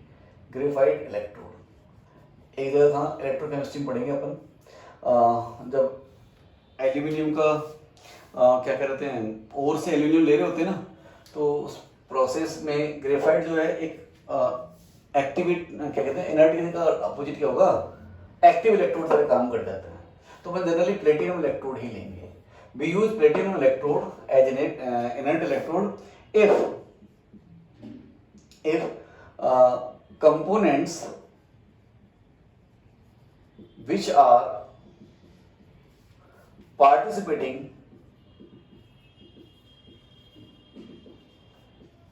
in cell reaction are aqueous or in gaseous state। Aqueous और गैसियस स्टेट। जैसे मैंने यहां पर बेटा आपको फेरस सल्फेट का सॉल्यूशन देता हूं। फेरस सल्फेट का देखो इंपॉर्टेंट बात है, एक्वस सॉल्यूशन है। अब यहां फेरस +2 में Fe+2 से Fe+3 में जा सकता है, मतलब इसी का ऑक्सीडेशन हो सकता है। हमको अलग से Fe रोड डालने की जरूरत नहीं है इसमें, क्योंकि एनोड वाले कंपोनेंट में हमको ऑक्सीडेशन कराना है, तो ऑक्सीडेशन तो अभी भी इसी का हो सकता है ना, तो यहाँ Fe की रोड डालने की जरूरत नहीं है अपन को, ये इसका ऑक्सीडेशन हो जाएगा। तो मैं चाहता हूँ कि ये ही इलेक्ट्रोड बने मेरा, Fe को मैं पार्टिसिपेट नहीं करना चाहता, मैं तो चाहता हूँ भाई सेल ही इससे बनाऊं मैं तो अब ये तो एक्वस है, अब इसमें से तो ऐसे तो डालेंगे नहीं अपन, बायर डाल दिया ऐसे, इधर मान लो आपने लगा दिया कोई कॉपर लगा दिया, कॉपर सल्फेट, और मैं चूंकि देखो कॉपर सल्फेट और मैंने कॉपर रोड लगा दी ऐसे, वही डेरियल सेल का right hand side as it is रख दिया मैंने। अब मैं चाहता हूँ कि यहाँ इससे इसमें करंट फ्लो हो, तो यहाँ तो ये रोड है, इसमें इलेक्ट्रोड पर काम कर लेगा, बट यहाँ इस वायर को मान लो मैं सॉल्यूशन डालूंगा तो बस ये इलेक्ट्रॉन तो लेके जा सकता है, तो मतलब यहाँ तो आयंस का फॉर्म पड़ा हुआ है, तो इसके लिए इसको इनर्ट इलेक्ट्रोड यूज करते हैं। तो यहाँ पर इनर्ट इलेक्ट्रोड के फॉर्म में क्या लेंगे अपन, प्लेटिनम ले लेते हैं। अब प्लेटिनम की रिएक्टिविटी काफी कम होती है, रिएक्ट ही नहीं करता ऐसे, तो इनर्ट इलेक्ट्रोड फॉर्म में क्या लेंगे, प्लेटिनम लेंगे। अब देखो इसमें क्या होगा, Fe+2 से कहा जाएगा Fe+3 में, इसका ऑक्सीडेशन हो गया, तो इसका E नोट कैसे लिखा जाएगा, E नोट Fe+2। अब देखो ये भी एक्वस है और ये भी एक्वस है, तो अब ये कॉमा लगाया जाएगा Fe+3 ऐसे करके, ठीक है बेटा। इसका सेल रिप्रेजेंटेशन लिखा जाएगा, पहले इनर्ट इलेक्ट्रोड को लिखेंगे, फिर देखो इनर्ट इलेक्ट्रोड तो सॉलिड है ना, यहाँ तो फेज डिफरेंस है, इनर्ट इलेक्ट्रोड सॉलिड, फिर Fe+2 से गया Fe+3 में।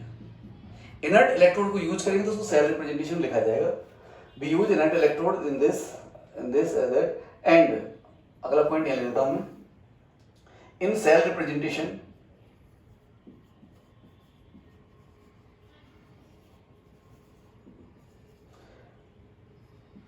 inert electrode is mentioned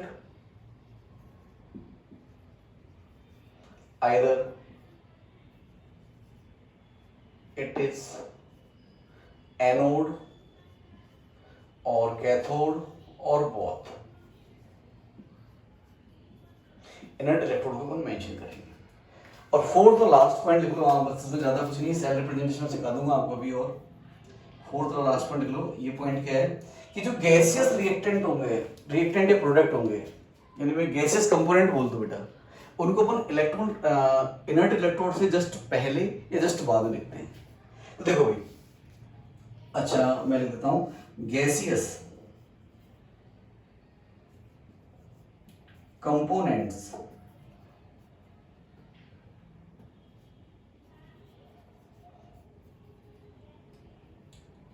written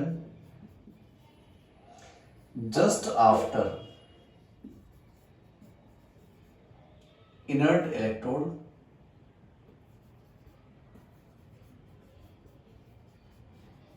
just after आएगा एनोड में, and just before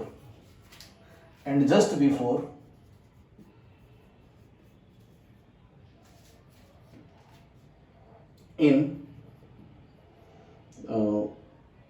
कैथोड।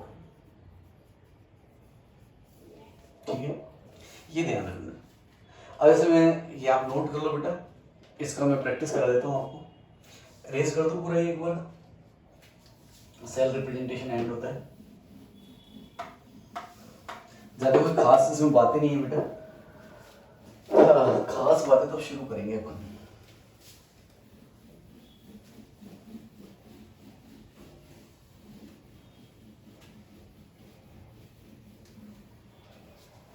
देखो बच्चा,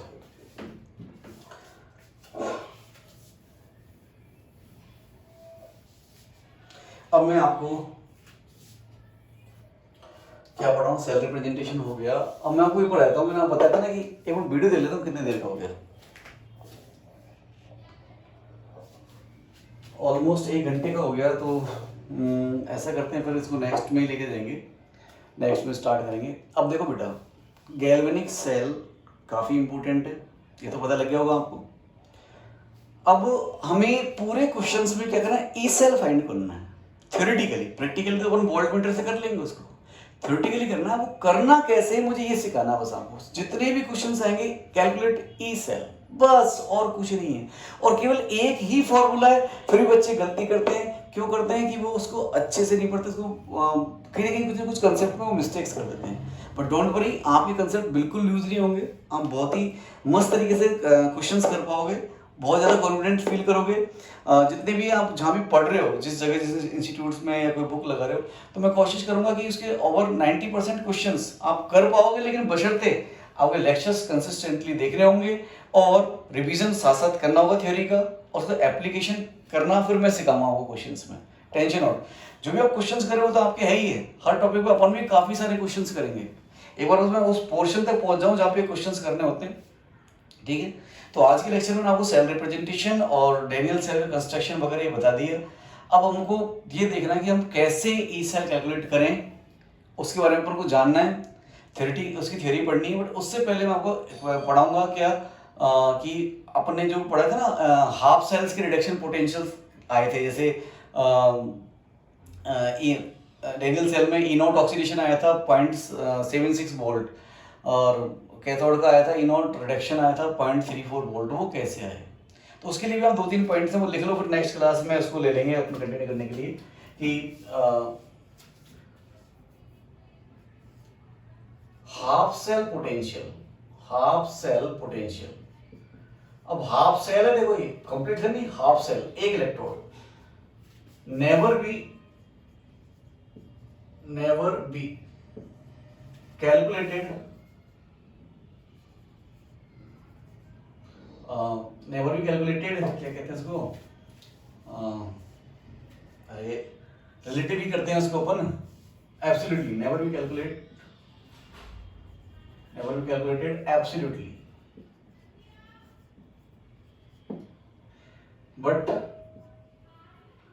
but we can find it relatively। अब रिलेटिवली फाइंड करने के लिए बेटा हम देखो, इसका मतलब ये कि जो हाफ सेल रखा हुआ उसको कैसा मीटर नहीं बना तो टच करती बता दे कितना पोटेंशियल है ना, हम तो रिलेटिवली करेंगे। मतलब उस हाफ सेल को अपन दूसरे हाफ सेल से कनेक्ट करके सेल ही बनाएंगे पूरा, और उससे पोटेंशियल जो मीटर की जो वोल्टमीटर की रीडिंग लेंगे अपन। तो अब किससे कनेक्ट करें, हम उससे कनेक्ट करेंगे जिसका हमें already cell potential, half cell potential पता हो। तो सेकंड को ले लेता हूं, for it we use a reference electrode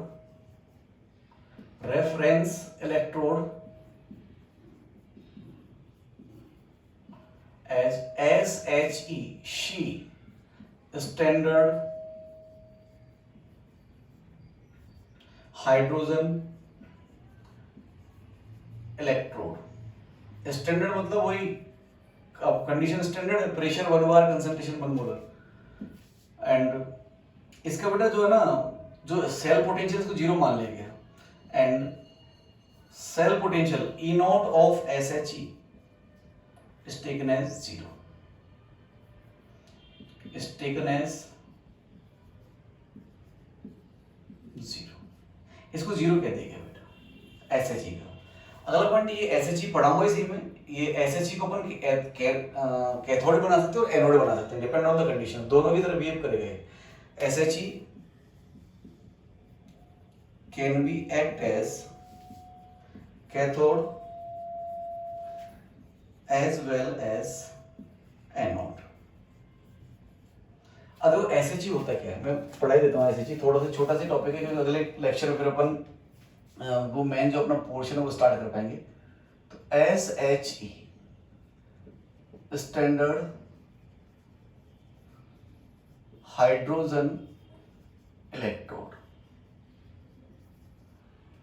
देखो बेटा ऐसा सेटअप होता है इसका, यहां इसमें 1 molar H plus aqueous solution होता है। कोई सा भी एसिड ले सकते हो आप, H2SO4 ले सकते हो, HCl ले सकते हो, बस H प्लस होना चाहिए। और यहाँ पर एक तरह से ऐसा ऐसी कैपिंग होती है उल्टा ऐसे, इसमें जो ऐसे होल होता है यहाँ पे। यहाँ पर प्लेटिनम का जो वायर है वो लगा होता है, मतलब इसको मैं डिफरेंट पेन से शो कर दूं। ये प्लेटिनम होता है यहाँ पर PT वायर। अब यहाँ H2 गैस अपन इन करते हैं। देखो अब एनोड बनाएंगे तो ऑक्सीडेशन होगा, तो H2 गैस इन करेंगे वो H प्लस में कन्वर्ट होगी। कैथोड बनाएंगे तो H2 गैस रिलीज होगी, मतलब दोनों तरफ बिहेव कर सकता है। तो होता क्या है बेटा, देखो H2 गैस है, now it is non metal, और इस ये जा रही है इसके ओन आयन सॉल्यूशन में H प्लस में। तो either it can take electron और it can loss electron, depend on conditions. तो होता क्या है, अच्छा इस H2 गैस जो मैं इसे डाल रहा हूं, पास कर रहा हूं H2 गैस, इसका प्रेशर मैंने 1 बार ले रखा है बेटा। कितना? 1 बार। कोई दिक्कत? H2 गैस पास कर दी अपन ने।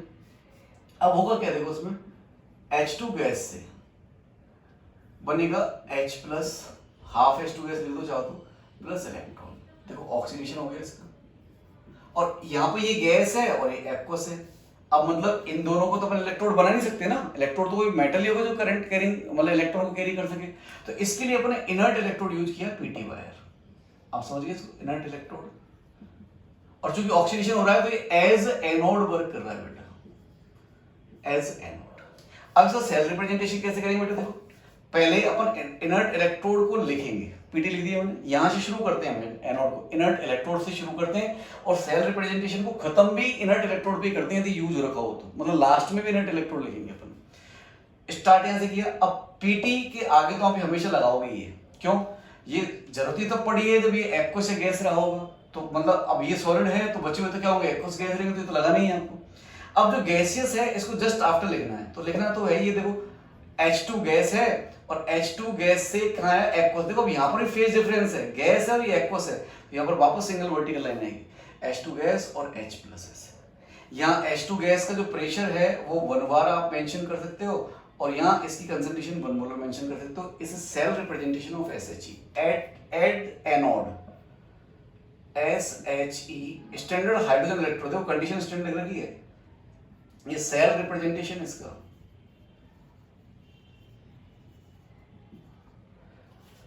As anode.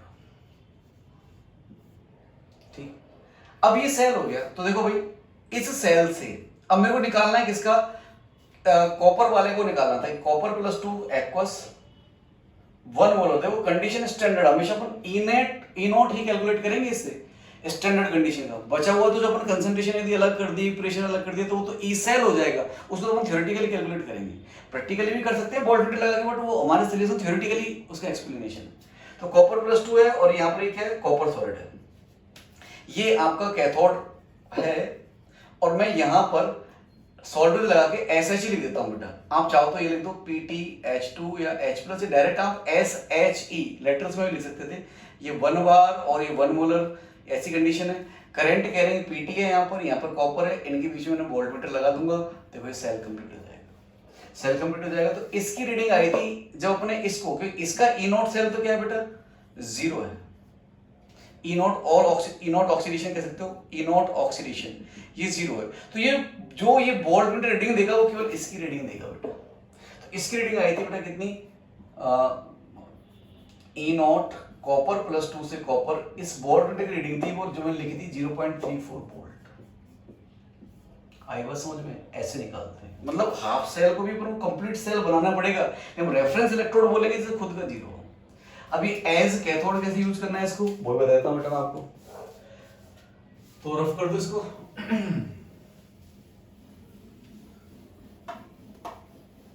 जितने भी आपके हाफ सेल पोटेंशियल मेंशन है एसआरपी सीरीज वगैरह, और पूरी वर्ड इलेक्ट्रोकेमिकल सीरीज ऐसी बनाई है। इलेक्ट्रोकेमिकल सीरीज मतलब किसी भी मेटल का नॉन मेटल का आपको इलेक्ट्रोड पोटेंशियल निकालना है तो उसको उस मेटल को उसके आयन की फॉर्म में सॉल्यूशन डिप करो और ऐसे जोड़ दो, जो वोल्ट जो पोटेंशियल आएगा वो इसी का तो आएगा।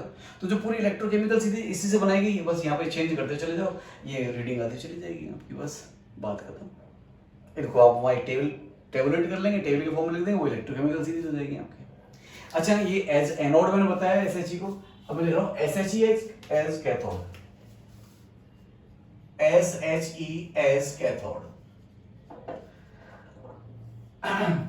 तो देखो कैथोड में क्या होगा, इसमें बस सेटअप वही रहेगा। अब कैथोड पे रिडक्शन होता है, तो रिडक्शन में देखो यहीं समझने की कोशिश करो। अब H प्लस जो एक्वस है इलेक्ट्रॉन लेकर के हाफ H2 गैस बनाएगा, कंसंट्रेशन 1 मोलर, प्रेशर 1 बार। तो अब ये गैस रिलीज हो रही है, तो मतलब अब जो अपन वो लगाएंगे ना उल्टा टोपी इस स्टाइल से, ये इसमें से गैस रिलीज करानी है। अब इतना तो आप समझ ही जाओगे बेटा कि एनोड है या कैथोड है। कैथोड होगा तो रिडक्शन होगा, तो यहाँ से H2 गैस बाहर निकलेगी। अब ये प्लेटिनम वायर होगा, यहाँ पर ये प्लेटिनम वायर होगा ऐसे, और यहाँ पे सॉल्यूशन की फॉर्म में 1 मोलर H प्लस एक्वस भरा होगा। अब इसको सेल रिप्रेजेंट कैसे करेंगे, इनर्ट इलेक्ट्रोड से स्टार्ट करते हैं, Pt रिडक्शन हो रहा है किसका, सॉरी कैथोड है ना, कैथोड तो खत्म हो गई, राइट हैंड साइड में आएगा, सॉल्ट ब्रिज के बाद में आएगा, तो पीटी पे खत्म करना है इसको। और इससे जस्ट पहले क्या लिखना है, गैसेस कंपोनेंट, तो H2 लिख दिया अपन ने, वो सिंपल ही यार, रिडक्शन हुआ है ना, H प्लस का हुआ है H2 में, तो रिडक्शन लिख दो आप, तो H प्लस से H2, और आपका इनर्ट इलेक्ट्रोड क्या है, Pt इसको लास्ट में, एनोड में शुरुआत में लिखते हैं और कैथोड में लास्ट में लिखते हैं। ये 1 मोलर है और ये 1 बार है, ऐसे लिखना है इसको, ठीक है। अब मान लो हमने जो एनोड बनाया था किसका बनाया था, जिंक का बनाया था, जिंक सल्फेट 1 मोलर कंसंट्रेशन। अब वापस से इसको क्या कर दो, जोड़ दो, यहाँ पर बॉन्ड लगा दो, इसका तो ई नॉट, अब ये रिडक्शन पे लिखा हुआ है तो ई नॉट रिडक्शन कह दो, इसका 0 है, या ई नॉट SHE 0 है, तो जो ये बॉन्ड रीडिंग देगा वो इसी की तो देगा बेटा। तो इसकी रीडिंग नोट की गई, वो कितनी आई, 0.76 वोल्ट। अरे हाँ या ना, अरे बोलो ना। और रही बात ये बेटा, गैल्वेनिक सेल के सारे क्वेश्चंस में आपको ई नॉट सेल गिवन होंगे, आपको याद करने की जरूरत नहीं है। स्टैंडर्ड सेल गिवन होंगे आपको, उसकी ई नॉट वैल्यू वगैरह, आपको तो सिर्फ उसमें बोलेगा what is E cell, concentration change कर देगा उसको। देखो अब तक मैंने 1 मोलर और 1 बार किया है, मतलब सारा खेल किसका है, कंसंट्रेशन का। कंसंट्रेशन चेंज कर देगा या वो इलेक्ट्रोड चेंज कर देगा। जैसे अभी मैंने आपको कॉपर और जिंक पढ़ाए, तो हो सकता है वो Ag और मरकरी दे दे, Ag कॉपर दे दे, बस, इसके अलावा कुछ नहीं है। बहुत ही सिंपल है, बहुत ही सिंपल कंसेप्ट है, ज्यादा कुछ नहीं है। इसे निकालना आप चुटकियों में सीखोगे, ऐसे ही cut cut cut cut cut cut निकालते जाओगे, टेंशन मत लेना, ठीक है। तो आज बस यही करते हैं। SHE पेपर ने पढ़ लिया है, स्टैंडर्ड इलेक्ट्रोड है, रेफरेंस इलेक्ट्रोड तरह यूज किया जाता है। जो वेरियस हाफ सेल्स हैं उनका सेल पोटेंशियल, मतलब उनके खुद का सेल पोटेंशियल फाइंड किया जाता है इससे। इसका खुद का ई नॉट सेल हमेशा 0 होगा। देखो ई नॉट 0 होगा, यहाँ यदि प्रेशर आपने 1 बार से कुछ भी कर दिया, 2 बार कर दिया, कंसंट्रेशन चेंज कर दी, तो बेटा ये 0 नहीं होगा, ये अब रेफरेंस इलेक्ट्रोड नहीं होगा। इसीलिए इसको स्टैंडर्ड का मतलब क्या, कंडीशन स्टैंडर्ड रखनी है। आपसे कोई क्वेश्चन ऐसा कोई क्वेश्चन पूछ ले, यहाँ पर 2 बार दे दे और हमसे पूछे क्या ये स्टैंडर्ड इलेक्ट्रोड है, तो आप तो क्या कहोगे, हाँ सर ना। ये इसका ई नॉट सेल 0 तभी होगा जब स्टैंडर्ड है। ये क्वेश्चन ऐसा पूछा जा सकता है कि क्या SHE का, सॉरी हाइड्रोजन इलेक्ट्रोड का पोटेंशियल हमेशा 0 होता है, तो आप कहते हो हाँ वो सर नहीं पढ़ा तो 0 होता है ना बेटा, स्टैंडर्ड कंडीशन में 0 होता है। समझ गए ना बात। ये चेंज करने से तो दुनिया चेंज हो जाएगी, अपन वो नेक्स्ट क्लास में देखेंगे। बड़ा मजा आएगा आपको सीखने के लिए कैसे इसे निकालना है। बस बहुत ही छोटा सा थ्योरी है, ज्यादा लंबी थ्योरी नहीं, आधा घंटे थ्योरी इसमें वो खत्म हो जाएगी और आपको ईसेल निकालना ईसेल निकालना स्टार्ट कर देंगे और आप क्वेश्चंस करना स्टार्ट कर दो और आपको क्वेश्चन भेजना स्टार्ट कर दूंगा, ठीक है। वैरायटी ऑफ क्वेश्चंस ज्यादा क्यों बनेंगे उसके बारे में भी अपन नेक्स्ट लेक्चर में ही डिस्कस करेंगे, ओके। तो ठीक है। दैट्स इट ऑफ मतलब आज इतना ही पढ़ेंगे बेटा. That's it for now. और मिलते हैं नेक्स्ट वीडियो लेक्चर में. आई होप आप कोई वीडियो अच्छा लगा होगा, और यदि अच्छा लगा तो प्लीज़ लाइक, शेयर और सब्सक्राइब ये जरूर कीजिएगा. आपके सामने मैं हमेशा प्रेजेंट रहने की कोशिश करूँगा, और ज़्यादा से ज़्यादा टाइम की वीडियो अपलोड करने की कोशिश करूँगा, ताकि आप अपना जो सिलेबस है उसको ईजिली कवर कर पाओ. ओके बेटा, बाय.